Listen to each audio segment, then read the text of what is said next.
Hi, my name is John. And my name is Lloyd. And we're the hosts of The Pint, a pop culture podcast. Lloyd, if you had to tell any of the people out there that might be listening to The Pint for the first time about anything unsavory or disconcerting we might do on the show, what would you warn them about? Well, sometimes we drop spoilers, and sometimes we swear like motherfucking sailors. Fuck yeah, we do. You heard it from him. You've been warned. Listen in.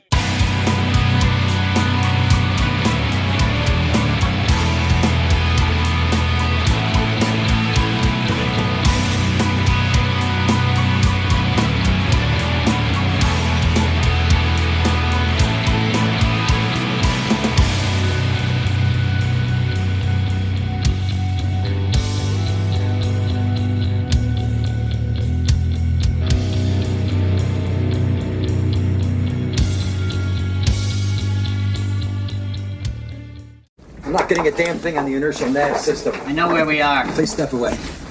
Radio signal's dead. I'm flipping the backup generator. Radio signal's gonna be cut in half till we get main power back. We're in segment 202, lateral grid 9, site 15H32, give or take a few yards. Captain America here blew the landing by 26 miles.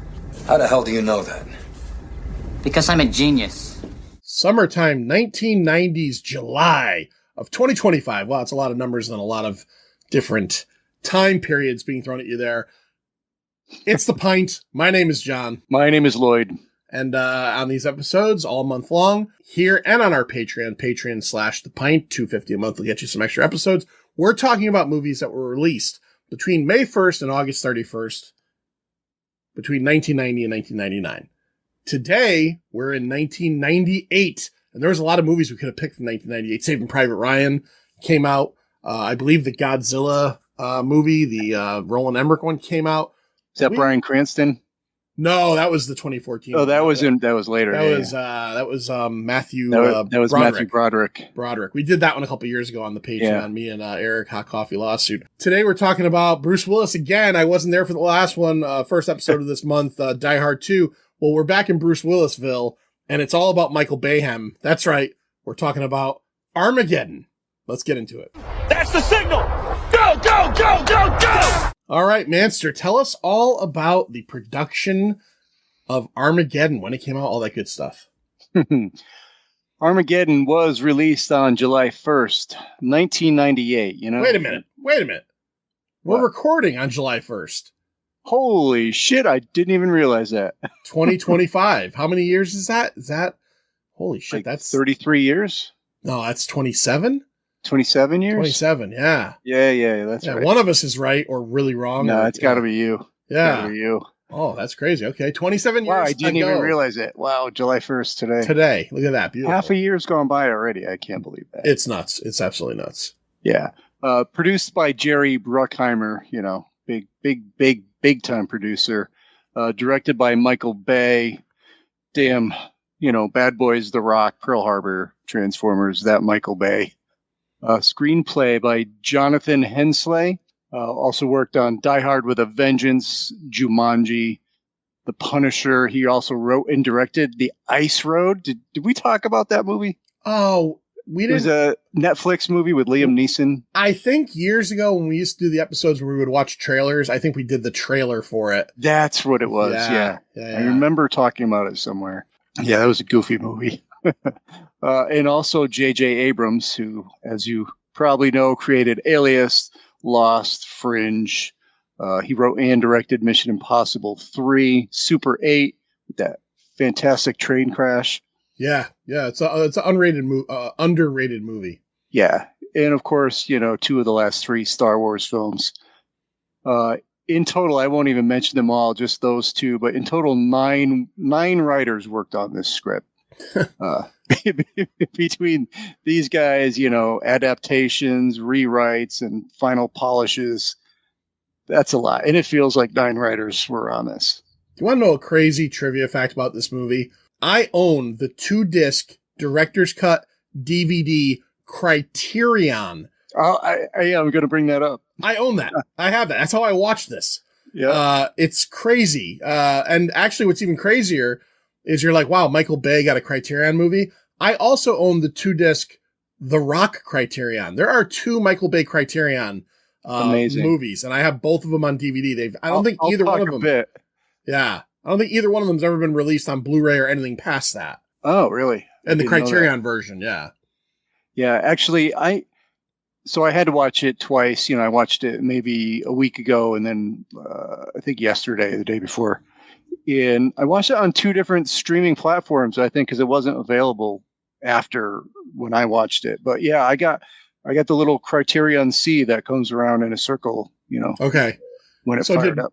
Did one of the versions that you watch have a scene where Bruce Willis visits his father, who's played by Lawrence Tierney? I don't recall that, but I did kind of fast forward a little bit the second watch. Okay. In the Criterion director's cut, there's a couple different longer scenes. I think the scene at the end where he's talking to Grace, via the satellite is maybe a little bit longer. And there's definitely, when they go to visit their family before they take off, he goes and visits his dad, and it's Lawrence Tierney, aka the Thing from Reservoir Master Dogs. of the house. Yeah. And Don't you point that gun at my dad. Don't you point that gun at my dad. Yeah, that Lawrence Tierney. Filming locations. It filmed from August 27th of 1997 to January 29th of 1998. That's a good, half a year of filming right there. Yeah. Several locations. I'll go through a few here. Edwards Air Force Base in California, Johnson Space Center in Houston, Kennedy Space Center in Florida, Istanbul, Turkey, Socorro, New Mexico, in India, the Badlands National Park, South Dakota, a little bit of the Flatiron Building in New York, and downtown L.A., Los Angeles. Fucking big budget for filming, I guess. Oh, yeah. Yeah. This movie, Bruce Willis was cast as part of a 3-picture deal that he cut with the studio to compensate them for the dissolution of the 97 Broadway Brawler. I read that too. Some kind of comedy action movie he quit on. Yep. Yeah. So he made a deal with these guys for that instead. And he received a significant pay cut for this picture as part of that deal. He did not like working with Michael Bay either. He apparently did not like Michael Bay's fast cut editing style. And I read 4 years after this movie came out, in an interview with the New York Times, he apologized for it. He's like, that's not what I wanted to make. He's like, all the character stuff that that I was kind of told would be in it was on the cutting room floor. And he's not the only one. Steve Buscemi signed up because I was reading this, he signed up because he was tired of playing goons and people that were not savory. And he was told he was going to play a hero geologist who was going to help save the world. Then they, amongst those 9 writers and rewrites, they made him into a sexual pervert who goes crazy at the end. Yeah, exactly. Yeah. You got space dementia. Yeah. So like John said, it was released on a Criterion collection. They basically release films deemed to be important, classic contemporary films, cinema at its finest. But, they did release a director's cut of this. Yeah. And so they were saying, I guess I don't have it, maybe you watched it, but film scholar Janine Bassinger, who actually taught Michael Bay at Wesleyan University, says that it's a work of art by a cutting-edge artist who's a master of movement and light and color, chaos, razzle-dazzle. So, believe her or not, but it is released as a Criterion. I understand. I actually do understand it. If you look at movies as an art form, however you look at it as an art form, this is certainly an art form. I mean, if Bayhem is a word, is a thing, he defines it with this movie. This movie is this movie is kinetic as hell. Yeah, kinetic. That's a good word for it. Yep. I'll talk a little bit about the music and then turn it over to you. So it's got a pretty decent soundtrack album. It's got music, clearly a lot of Aerosmith because of Liv Tyler, Journey, ZZ Top, Bob Seger, Bon Jovi, Patti Smythe. If you like it that way, and of course Trevor Rabin does the theme, the Armageddon theme. That's all I got for you. Definitely a lot of Aerosmith on this thing. Yeah, it feels like every other song is Aerosmith. Yeah. All right. So who do we have for the massive cast in this movie? Bring me everyone. What do you mean, everyone? We got a big one, so I'll get through this fairly quick. Returning during our summertime 1990s from Die Hard 2, it's Bruce Willis playing Harry Stamper, the world's greatest driller. If you were to believe that. Of course, you know him, as I mentioned, from the Die Hard films, Pulp Fiction, and the Kevin Smith film Cop Out. Bruce Willis is currently, and Lloyd mentioned this on the Die Hard episode, currently going through a lot of stuff. And every once in a while on Instagram, I'll see some of the posts from his family. And he's a very lucky guy to have an extended family that loves him as much as he does. Yeah. It's very sad. It's very sad to see someone that we're so used to and you know, whether you like him or not, like kind of go through this. So good luck to Bruce and family. Ben Affleck plays AJ Frost. $20,000 of the film's budget went towards Ben Affleck's teeth. So look it up on Google. Look up Ben Affleck pre-Armageddon teeth. So I was reading about this. Michael Bay said, here we are. We have our young Hollywood star. And a lot of the movie is he's the romantic lead. And he's like the kind of, you know, the second star of the film. And he's got baby teeth. And Michael Bay said when he'd film him in like these heroic close-ups, he's like, his teeth just did not look the way I wanted them to look. So they don't look heroic enough. They didn't. His teeth, watch Armageddon after hearing me say this and look at his teeth. They're perfect. I absolutely noticed that watching it, for sure. Well, they sent him, apparently they said it took 8 hours for like 4 days to get his veneers on. And wow. And then because they hadn't really started filming a lot, I guess it was during testing. And then they said, okay, he's ready. So yeah, Ben Affleck got a pretty good chunk of the budget, not huge, but towards his teeth. Do you want to know what movie I watched the day before I watched this? Mallrats? No, but close. You're Dazed and Confused. Yes. Oh, I just watched that a month ago or so. Also featuring Ben Affleck. Yes. And also featuring a terrific soundtrack. Yes, with Aerosmith. But yeah, as well. He did not have those $20,000 teeth in that movie. He did not. You know him from The Town, Dogma, Good Will Hunting. Billy Bob Thornton plays Dan Truman, who is the NASA kind of commander, I guess. You know him from The Ice Harvest, a wonderful film that will forever be a Lost Pint episode, A Simple Plan, and of course, talking about them French fried potatoes in Sling Blade. Billy Bob Thornton's character was initially supposed to be, I guess, a NASA crew specialist, but they had to keep him on the ground. So he suggested to Michael Bay that they give him the backstory that he had the braces on his legs so that he wasn't physically able to fly. So that was Billy Bob Thornton's idea. Liv Tyler, daughter of Steven Tyler, plays Grace Stamper, daughter of Harry Stamper. We know her from the Lord of the Rings trilogy, Empire Records, and one of my favorite movies of all time, That Thing You Do. Will Patton plays Chick. Will Patton is like Bruce Willis's second in command here. He was on the very short-lived Swamp Thing TV show. He was the bad guy. He didn't last. That show didn't last. You know, it was a season, but it only ran for like 3 episodes. He was the bad guy in The Postman with Kevin Costner, and he was one of the bad guys in the 2004 Punisher film with Thomas Jane. William Fichtner, who is in my supporting actor Hall of Fame. Yeah, I love him. Plays Colonel Willie Sharp, one of the pilots of the Freedom or the Independence. I can't remember the 2 ships that go up. You know him Freedom. from Heat. He's the Freedom, right? You know him from Heat. He's the bank manager in The Dark Knight in that little like weird cameo in the beginning. And he was awesome on, I know a show Lloyd and I both love. Come on, you got to say it. Prison yes. Break. Yeah. Prison Break. He was like the bad guy in like the first season he was on, and then he ends up stuck with the people that he's chasing, and he's a drug addict. He's so good in that show. I still own all the DVDs for that. Yeah, me too. And there's another Prison Break alum in this film. Okay. Oh, I didn't think about that. Yeah. Yeah. Steve Buscemi plays Rockhound. We all know Steve Buscemi from Reservoir Dogs, Airheads, and The Sopranos. And apparently, yeah. I'm sorry. Go ahead. Oh, no, go ahead. I was going to say, Steve Buscemi apparently did not earn the disrespect that Ben Affleck with his teeth earned. Yeah. But I was going to say. They didn't, Steve Buscemi was too big of a deal to send to the dentist, not Ben Affleck. I have never seen Steve Buscemi's teeth from the angle that you see in this movie. He's literally Jaws. He has 3 rows of teeth. When he's on the ground at the end and it's from under him, I know the shot you're talking about.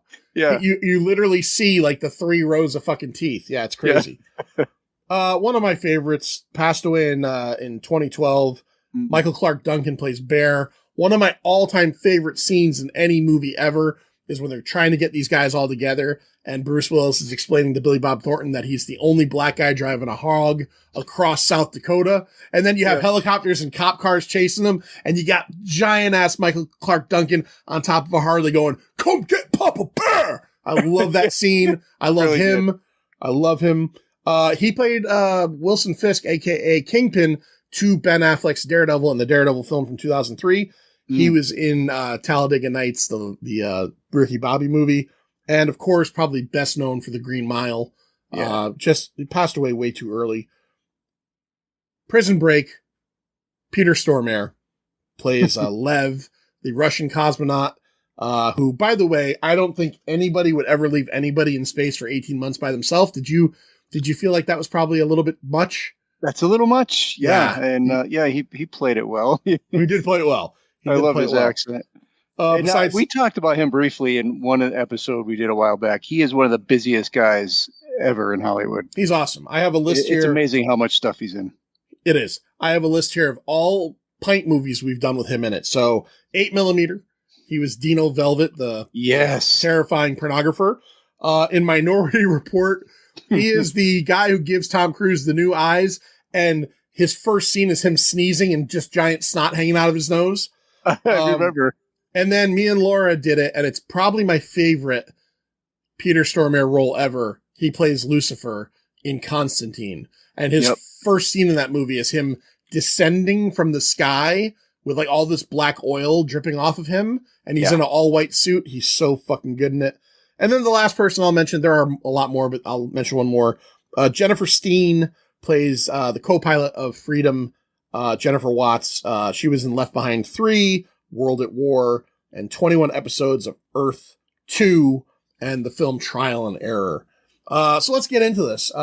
We start the movie off with Charlton Heston talking about the Earth and talking about how a meteor nowhere near the size of the meteor we're going to deal with is what blacked the Earth out for over 1,000 years, killed all the dinosaurs, and like basically restarted everything. So we get a quick little Charlton Heston thing there, him narrating. And then we're in New York City. And this movie, one of the things about this movie is when you're watching it, besides some of the people that we haven't mentioned in the cast, you've got Eddie Griffin as like a bike courier with his dog. You've got Hanging with Mr. Cooper's Mark Curry as a taxi driver. Later on in the film, one of the doctors in the NASA center or nurses, I don't know what she is Ellen Cleghorn, who was on Saturday Night Live for years. There's just people all over this fucking movie. Everywhere. You're going to recognize people in small roles. Keith David. Fucking Jason Owen Isaacs. Wilson. Jesus. Jason Isaacs. Everybody is in this movie. Everyone. This is one of those movies. So New York City, chaos, regular New York City stuff. Just chaos. It's like 10 minutes of just like little meteors, like the size of basketballs and Volkswagens. That's it. Just destroying New York City. Something that I think you're probably not going to see maybe on the network television versions that I saw on the Criterion is the World Trade Center getting hit. And then the final sweeping shot of New York City is one Trade Center intact and one like fucking half destroyed. I can't imagine when they show this on FX, or maybe now, but like 10, 15 years ago, I'm sure they either had a so by April of 2002, they eliminated those scenes. Yeah. There was also a thing I had read about in 2003 when the shuttlecraft Columbia. Do you remember when Columbia Yeah, sure.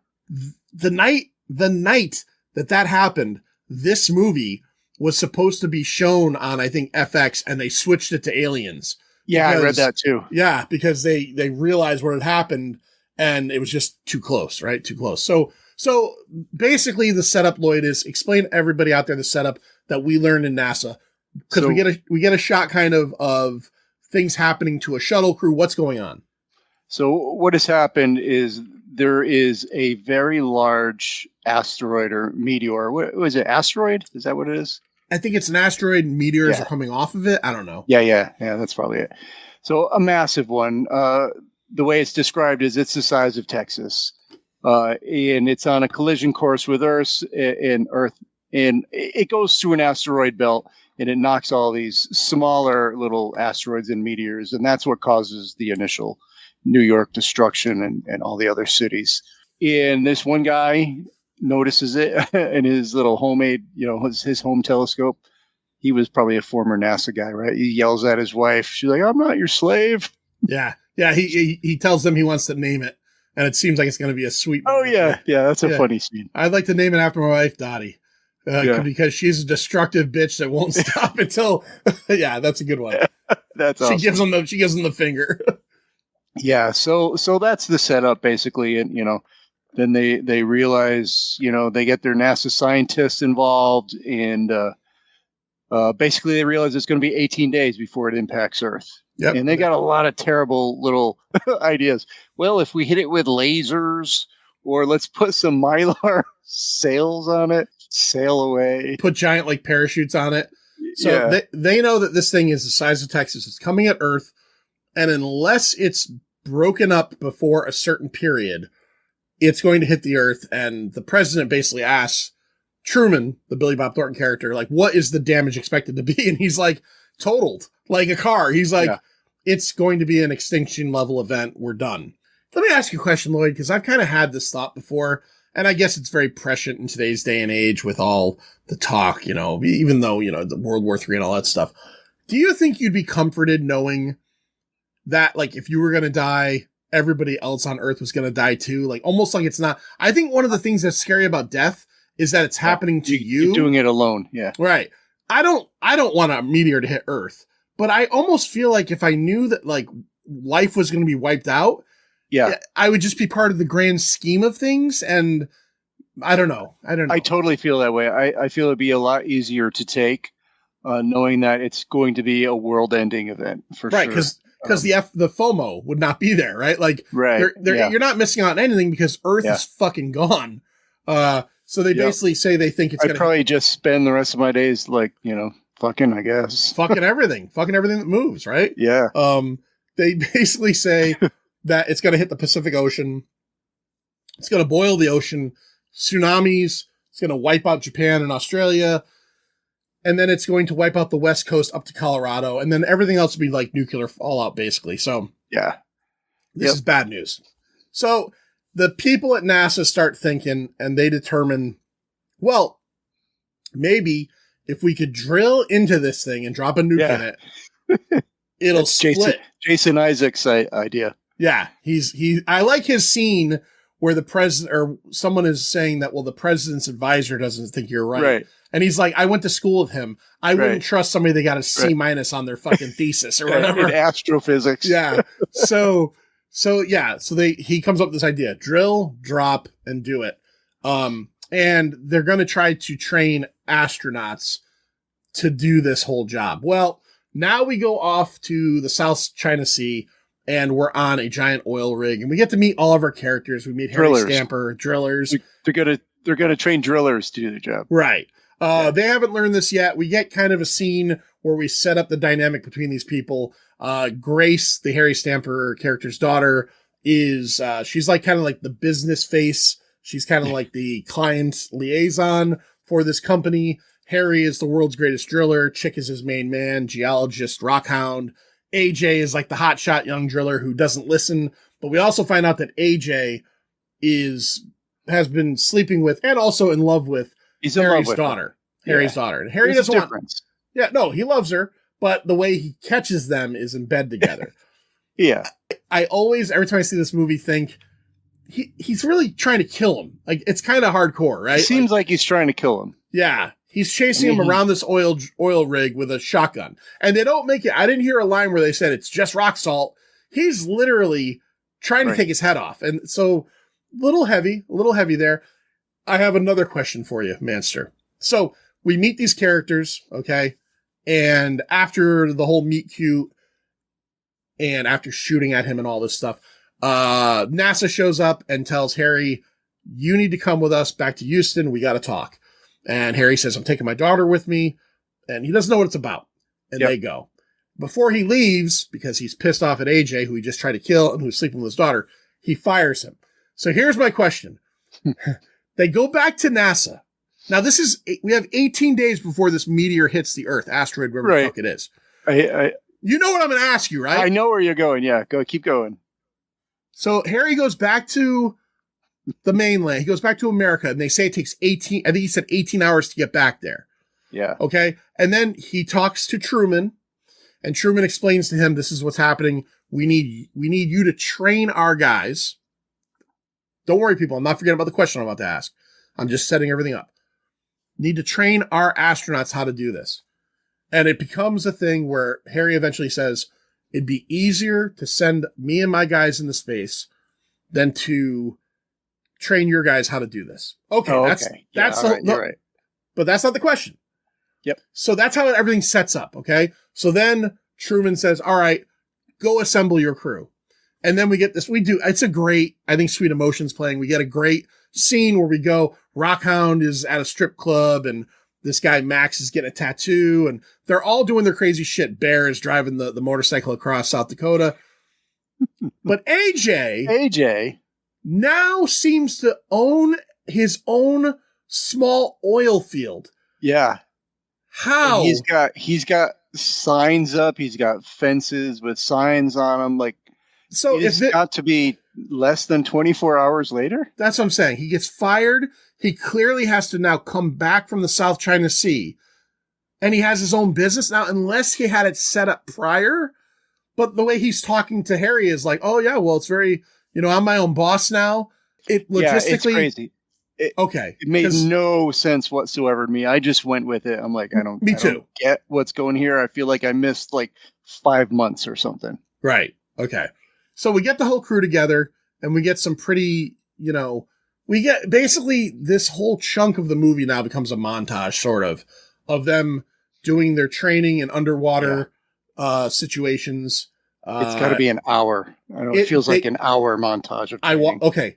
When they get in the shuttle to take off from Earth, it's 1 hour and 12 minutes. Okay. I'm not too far 1 hour and 12 minutes before they leave the flight deck and go out into space. So we have a whole lot of character building, which is cool. We have a whole lot of great little moments like I still think the scene where he tells Truman they don't want to pay taxes ever again. Yeah, it's a good scene. All those little, these are the caveats. Yeah, that was a good scene. They're all fun.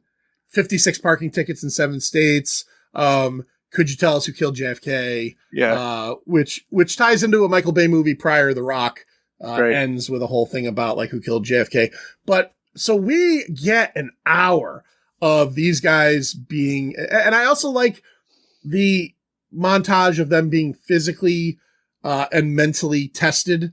When Bear is like crying, like, you got me in a real vulnerable state, like stuff like that. Or Chip in the chick in the room with the balls bouncing back and forth and the Rubik's Cube. They just had enough. Yeah. So we get to know these guys a little bit better that way. We get some more romance stuff between AJ and Grace, which, by the way, I had read was added in later. Okay. There was a romance angle in it, but they felt like they wanted to draw in more female attention and a female crowd. So they said the last things they shot were animal a lot crackers. of animal crackers and stuff. And the inclusion of the I Don't Want to Miss a Thing song and everything was kind of late towards the end of shooting because they wanted to kind of soften some of the stuff there. We get little moments where like Chick goes to, see his son. By the way, that sets something up for later. So that's fun. It sets something up for later. It sets up the fact that woman's a bitch because she wants nothing to do with him. And then when he saves the world, she's like, that's your daddy. I'm like, fuck you fucking bitch. And I don't know. Chick might have been hitting her. I don't know. They don't say that in the movie. He might be the worst guy ever. We don't know. We don't know. I don't know. So we we talk about what's going to happen. They meet the flight crew that they're going to go up with. Manster, how are the flights going to work? Where are they going to stop on the way? And then how are they going to do all of this? Well, they got two flights. You got the X-71. You know, what's the X-71? So they got these two super shuttles, and they are going to be piloted by Davis and Tucker, who are characters you just don't know anything about, you don't care about. Right. They're going to pilot the Independence. And then Willie Sharp, who's our favorite Prison Break guy, and Jennifer Watts, who's got fantastic eyes. I don't know if it's just contact lenses or what. No, she's good looking. Yeah. Yeah. But the eyes, she's got the ring around the eye. It's really, really good looking. And they're going to pilot the Freedom Shuttle. And on the way, they're going to stop at the Mir, right, the Russian space station, to refuel. Go ahead and slingshot around the moon and then piggyback on the back of the asteroid. Right. And they've got to drill 800 feet deep and then drop a nuke. Now, let me just ask you something. Okay. If you're trying to split an asteroid the size of Texas, is 800 feet really going to do anything? If that nuke is like an incredible nuke. I've got scientific facts down below. When we get there, I'll talk about it. Neil deGrasse Tyson. Yeah. Until something else came out fairly, Geostorm, I think, said this is the most scientifically inaccurate per minute movie of all time. Per minute. Per minute. Right. He's like, this thing just never stops fucking like lying about like everything. So yeah, you got. I got some fun little scientific numbers at the end. Okay.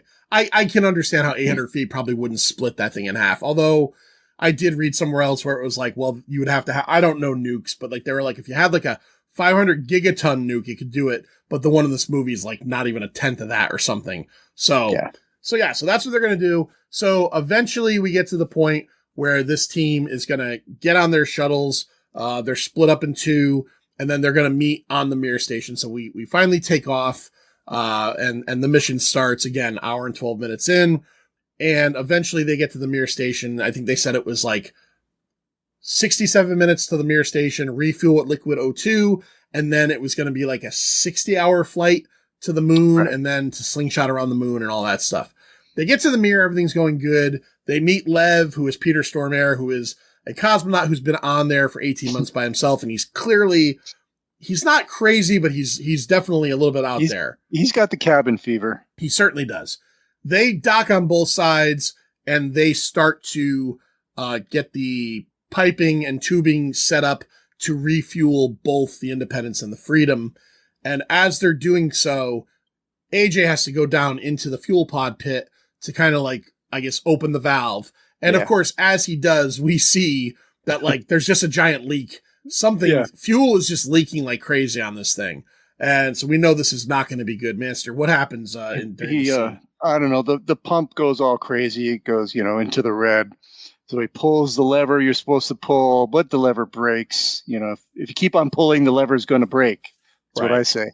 And so the whole station blows up, and they all narrowly escape. They get back on the Independence, which is clearly before this even starts, that's the doomed one. Yeah. And AJ and Lev, who are the ones in the fuel pod, almost don't get off. Right. The station's blowing up around them. And then finally the Independence manages to stick around like 1 extra minute longer, and they get in there, and they both manage to take off. But now they're both like already at a disadvantage because they've lost time. They've destroyed a space station. They have added weight because they now have an extra guy on. And they're not I don't think they fueled all the way, right? They said they fueled 90% or something.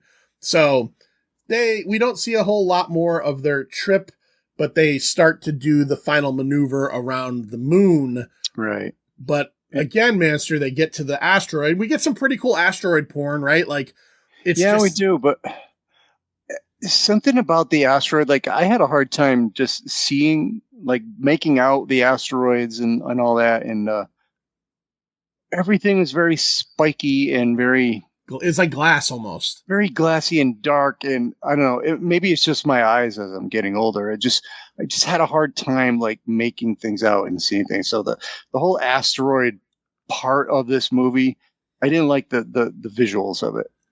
But they have. You're screwed because we're going to be on the asteroid for the next hour. I know. It's a long time. But yeah, so how did they explain it? How did Truman say it? Something like the gravity of the moon, they were hoping would pull the asteroids, like a meteor shower would just get rid of them. But it certainly did not. Right. Because they are maneuvering, more than Luke Skywalker through this asteroid field. Yeah.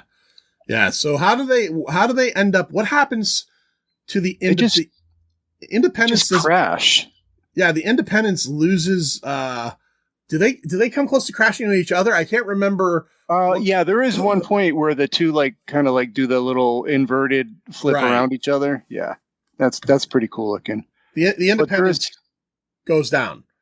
Yeah, it goes down. It's getting pummeled, but in a funny scene. I mean, I thought it was funny because I don't think there's any possible way in hell that a pilot is going to crash through the windshield of a space shuttle. They both flying go through. Out of it. Yeah, they both go through. Seems a little weird. It was an easy way to get rid of some of the unknown actors at this point, because you have Owen Wilson, who, even though he has a little bit of a bigger part, he's not Owen Wilson yet. So he dies. And then there's that one other guy that's on this crew, the black-haired guy. I don't remember what his name is. I don't know. It's like Gruber or something like that. I don't think they even show him die. I think he just dies and they're just like, oh yeah, Gruber's dead. Because it's kind of weird. I know that Owen Wilson wasn't Owen Wilson yet. And I know technically Michael Clark Duncan. I guess a better way to put it is that everybody in that crew for the most part, went on to be somebody. The guy who plays Max, he's been in a couple things. He's not big. Herman's Head. Yeah. Owen Wilson obviously becomes Owen Wilson. That last guy, Clark Broly, I think is his name. He's just fucking nobody. But anyways, they kill everybody off on the Independence except for Lev, AJ, and Bear, who are now just stuck on the asteroid because their ship is destroyed. Now, we didn't mention it, but on each one of these ships, there is, what is it called, an armadillo? Oh, the armadillo is very cool. I wish I had a Lego of that. It is cool. It's like a, 8-wheeled giant. Yeah, it looks like a spider, right? It looks like almost like a giant Jeep type tank vehicle, but it's also what they use to drill. So it's a drill machine and an amazing rover or whatever transport. So because of all of this chaos that has happened with Independence going down, Freedom, which was supposed to land in a very specific spot on the asteroid, shoots it over by 26 miles. Yeah. And then they crash land as well, but their ship is still operational. Independence is dead. Their ship is still operational. So now they think everybody at Independence is dead. They're 26 miles past. And Rockhound says, he's the geologist. He's like, the reason we were supposed to land way back there is because that was a soft spot on the asteroid. You landed us on like fucking iron ferrite. Yeah. It's like, we now have to drill through a steel plate, which is not going to work very well. So this is the bit of the movie where there's a whole bunch of different things going on. Manster, what ends up happening with the guys over on Independence? What do they end up figuring out to do? The three of them get together and they find the armadillo, right? Yep. And they're, I guess, I don't know how they knew, but they knew they overshot it by 26 miles. And they just get in there and they start driving. They have to jump a canyon at one point. Yeah, someone had said in training, someone had made a joke about, making sure to use the thrusters on your backpack to keep you from floating off of this thing. So they determined, well, if we could float off of this thing, we could jump this canyon. So they have a scene where they jump this giant canyon. They almost float into space. They have to do a bunch of different maneuvers. Peter Stormare's character gets out and has to he has to repair the thrusters outside, and it's all very cool. They end up landing over. Now, meanwhile, the Freedom crew, a whole bunch of shit is happening. The president is now kind of conversing with NASA and telling them, if these guys overshot and they can't drill, we need to remote detonate. which means kill all of them. But, again, this is very much the Spock thing, right? The needs of the many outweigh the needs of the few. Also, while this is happening, they decide they're going to start drilling, but they can't because their machinery and their transmissions cannot get through. They get 57 feet before they already broke, 2 drills? 2 drills and a transmission, I think, goes too. Yeah. And they only have so many left. 1 transmission and I think 2 drill heads or something. So this is now becoming very contentious to the point that Colonel Willie Sharp goes and retrieves what, Manster? Yeah, he gets, it's called secondary protocol procedures, right? So which nobody knew about other than him. Nobody knows about but him, and he contacts them because he's in a panic. He's like, these guys can't do it. We can't drill. And then, so then they call in the secondary protocol, which is remote detonate the bomb from the Earth, Yeah, and they only have so many minutes because communication is failing between Earth and the ship because of the condition of the ship, and also where they're at. And also, Willie Sharp pulls a gun out. He's got a gun in a gun locker. Yeah. So we have this real contentious moment where it's a whole thing where the bomb keeps arming and disarming itself. Chick has some fucking great lines in this. Where he's like, why do you have a gun in space? I love that line. He says that, and then he says something else about the bomb. I can't remember what he says, but they just they're having this thing, and this is where Bruce Willis's character's, I guess, charisma and what's the word? Kind of his know-it-all. He tells him, he's his expertise. I could do this. Oh, he has him in that vice thing. He also puts him around the neck. Yeah, he puts Willie Sharp in a vice eventually around his neck. But he tells him, he's like, you have to give me a chance to fucking do this. Now, I was admittedly losing track of how much time they needed to do everything because they're going to hit that. If they hit this, what they call the zero barrier, if they don't blow the rock up by then, that it doesn't matter. If they blow it up past that, even if it splits in 2 pieces, it's going to be so shallow to the Earth's gravity, it's just going to hit the Earth in 2 spots now and destroy the Earth, in a different way. Probably even quicker. So they have this whole bit where they're talking about how much time they have, and the bomb keeps on resetting itself, and it's I was getting what is happening here? Getting very anxious. How can Bruce Willis, how long is it going to take to drill? Because at one point they said something they had 12 minutes, and in they said that in real time, and then in the movie there's 38 minutes passes. So I was starting to get kind of confused. But eventually everything kind of eases up, but they start to drill with the armadillo, and the armadillo breaks down. So they think this is all over again. Oh, that's when Max is drilling, right? Max is drilling, and they hit a gas pocket or something like that. Blows him up and blows the fucking armadillo up, and they're literally well, that's it. They're gonna have to fucking set this fucking bomb off and blow us up out here until Independence crew show up on a ridge. Now, Cavalry shows up. I don't know if you thought the same thing as me, Manster, but where they showed up from how it showed them seeing them, I'm like, how are they ever gonna get there in time? Are they gonna get down? It look they're on a fucking mountain and it looks like it's 30 miles away. I had to keep divorcing my brain from logic. Well, yeah, this whole movie you have to do that. Yeah. Master, just give us some of the scientific inaccuracies that you have. I want to hear some of them while we're talking about this. All right, here we go. So first of all, according to what I've read, with an asteroid this large, there's nothing NASA could do at all. There's no hope in this particular case. That's the first thing. The largest potentially hazardous asteroid that's known about is 4.3 miles in diameter. Yeah, that's a big difference from Texas. Yeah, slightly. I mean, it's a huge difference.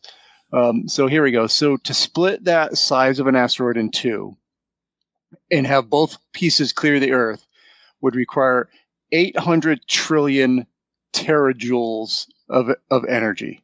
Okay. So in 1961, the Soviet Union tested a bomb called Big Ivan that produced 418,000 terajoules. Okay. So to give you an idea, 800 trillion of what they would need is like having 1.9 billion big Ivan bombs. Yeah. 1.9 billion of those. So yeah, there's no way you're doing this. It's just not a thing. And then that's it. I had another comment, but it's not a scientific comment. Well, give us the comment. I want to hear it. All right, the comment, and you've probably heard this. If you have the commentary track, Ben Affleck said he asked Michael Bay, "Why is it easier to train oil drillers to become astronauts than astronauts to become oil drillers?" I know that. And Michael Bay told him, "Shut the fuck up." Yep. He told him, shut the fuck up. And what I thought was even more interesting is I had heard that before, that Affleck had said that and Bay told him to shut the fuck up. What I didn't remember, because I hadn't seen this movie in a while, is that that's addressed in the movie.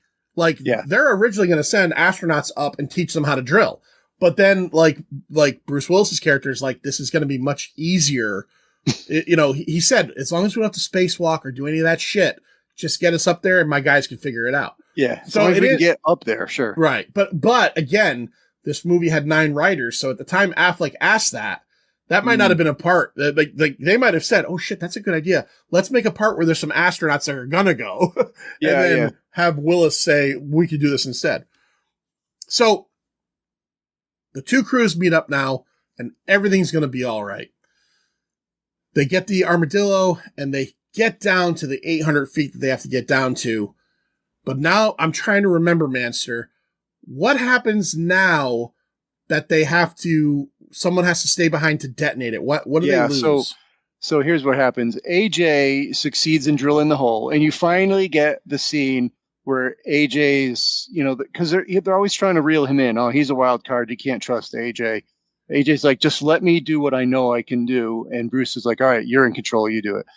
So he gets past that point, he gets down to the 800 feet. And then right after that, I guess when they're pulling the drill out, something breaks or like the pipe bends in there. So they lower him into there. Right. And when they lower him in, there's another rock storm. Right. And the rock storm, kills the detonator, and it actually kills another character that you don't know his name. Yeah. Another red shirt, Armageddon red shirt. So that's the reason. So now because of that, the bomb's remote detonator doesn't work, and they say, hey, well, we can all leave, but somebody has to stay here and detonate it with this nice little trigger. Right. So initially, everybody draws straws, and AJ draws the short straw. Rockhound, who at this point has suffered, as they said, he has space dementia. He has caused more problems than you could imagine. They have him. I don't know if you read this. They tape him to like a chair with duct tape. And I read in trivia in this movie is that is actual NASA protocol. If they ever were to have a problem with one of their astronauts, they are to temporarily restrain them with duct tape. So I guess that's right out of the NASA guide, or at least duct tape, that works. You can do almost anything with duct tape. Right. And Rockhound says, I'll stick around and do this, but he's crazy. They can't trust him. Yeah, I want to do it. Yeah, I want to do it. So AJ's like, I'm going to do it. So they're in the ship, and Harry says, well, I'm gonna guide you down. So let's go. They go into the little airlock. It lowers them down. Now, what I was reading an interview with Michael Bay about this. Ben Affleck's acting performance in the scene was helped by the fact that apparently he had a really bad case of the stomach flu, and he had been puking and shitting all day long. So his part of his like sadness and like his exhaustion is actually that. But real. Okay. As he's about to go out, now we kind of mentioned it earlier. Harry tried to kill him. He's basically Harry's right-hand man underneath Chick, but he's much younger. I think Harry sees himself in him. Oh, for sure. And he also, he doesn't want to admit it, but he wants him to be with his daughter, but he wants better for his daughter than to marry like a roughneck driller. But so he has this scene where as he's about to let him out of the airlock to go do this thing, he pulls the air hose out of his helmet, pushes him back in, and takes the detonator and goes outside and locks him in. So we get a very Kirk Spock moment where AJ is screaming and Harry tells him straight out. He's like, "You're the son I never had. You need to go back to Earth and take care of my daughter, and I'm going to do this." So we get this moment, raises the airlock back up again. AJ goes in. Everybody's like, "Where is he?" He's going to do this. So they know they have to start getting out of here. Now, I have to mention it because I had forgotten about it, but nothing goes right in this movie to the point where when they go to light up the engines for the shuttle, Manster, what happens? What does happen? They stall. They can't. Oh, it just stalled. Yeah. It stalls. They can't get out. So they, Watts and Lev go down to the engine room, and it comes down to a very kind of funny, like Fonzie hitting the jukebox moment. Yeah, he bashes it, right? Lev bashing the computer panel until the engines go and they're ready to go. Harry stays behind, and we get a very heartfelt moment where Harry is able to talk to Grace back on Earth, tell her he loves him. They tell each other they love each other. From this movie, personal memory from this movie is I took Lindsay to see this the first year we were dating, and I have two very clear memories of seeing Armageddon in a drive-in movie theater in Southern Connecticut. First run, back when they used to do first run drive-in movies, is that when we pulled up and, it's still light outside, we pull up, we got our snacks or whatever. We're waiting for it to get dark to watch the movie. A car pulls up next to us and, on Lindsay's side. And as the back window rolls down, I don't know, 4 to 6 year old girl puts her head out the window and barfs all over the ground. Like just unloads her guts all over the ground. And then the other part is that this was maybe the first movie that I'd ever seen with my wife that I had ever that I could remember her crying hysterically in. And it was during the conversation between Bruce Willis and Liv Tyler. It fucked her up. Like it was just like very sad to her. So the first time I saw this movie, I cried as well. I don't think I did, but like, I get it. I'm a crier in movies. I do get it. It's heartfelt. So Harry stays and, the shuttle takes off. Harry remote detonates the bomb and the asteroid explodes into two, and everybody at NASA freaks out and has a party. And, our survivors manage to get back to Earth. And as they're brought back to Earth, we reunite Grace with AJ. Chick goes and sees his kid, who is like, "Dad, my dad's a hero." And all of a sudden the mom wants to suck his dick again, even though she wanted nothing to do with him. And, we get a final scene. There is actually a nice little moment, I thought too, where, we had mentioned it earlier, where Truman, the Billy Bob Thornton character, had told Harry that all he ever wanted was to be able to like wear one of those like flight patches. And before Harry dies, before he, sacrifices himself, he rips his patch off and gives it to AJ and says, "Give that to Truman." And, it's a good little moment. He gives it to him. And then there's another great moment earlier in the movie when all the shit was hitting the fan. Colonel Willie Sharp says to them, he's like, "You're the biggest mistake NASA's ever made." Yeah. And then when he gets back to Earth, he goes to Liv Tyler and says, "My name is Colonel Willie Sharp." He salutes her and he says, "I just want to shake the hand of the woman who's the daughter of the bravest man I ever knew."